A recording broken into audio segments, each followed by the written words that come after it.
what do you think, if you had to pick one, was the hardest moment to date in building your startup? The data says it that female tech founders get less than 2% of all the funding. But then, for one reason or the other, I just felt that, you know what, we have to give it a try. I have to try.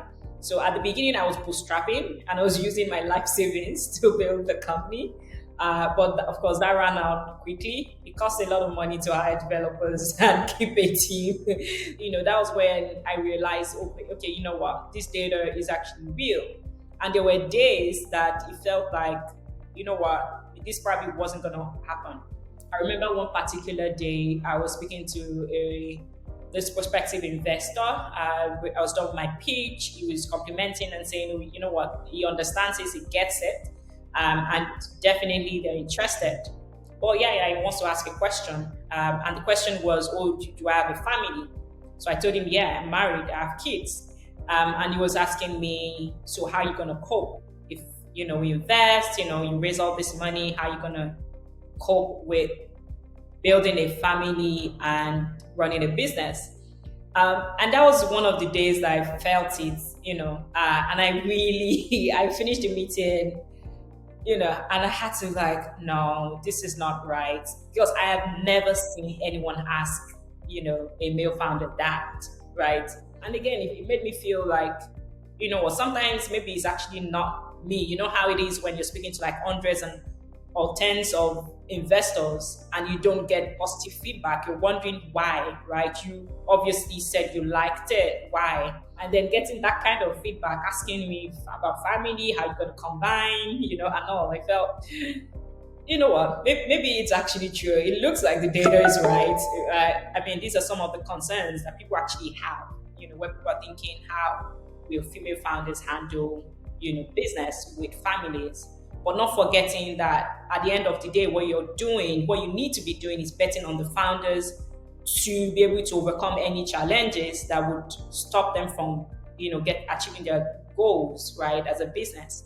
And it didn't matter if I had a family or not. In fact, because I have a daughter, I'm more motivated to make Healthtracka work because I need to show her that women can do amazing things. I need to show her that she can dream to build anything that she sees that can be a solution to any of the world's problems. So I have a lot more to lose actually, because now I have people, these tiny human beings watching me who think like I'm all that. So I can't let them down. So I remember that day, and I think it's one of those days where I felt pretty low that someone actually would look at my business and think that I can't handle running a business and a family.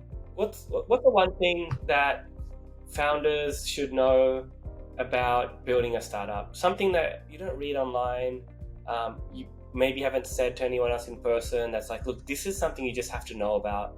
What's that one tip or keep this in mind, founders? I think one thing that founders need to know probably, and this will be in my own experience, is that there will be a lot of low days, right? And low means days where you doubt everything. So it's normal, right? To actually want to wake up and question yourself and ask, is this working? So it is normal, because sometimes I feel like even I catch myself sometimes and wonder, am I not meant to be excited every time, like 24/7? You wake me up, I'm excited, right? But that only happens because, again, we see the media. So you think this is how the founder is excited and motivated all the time.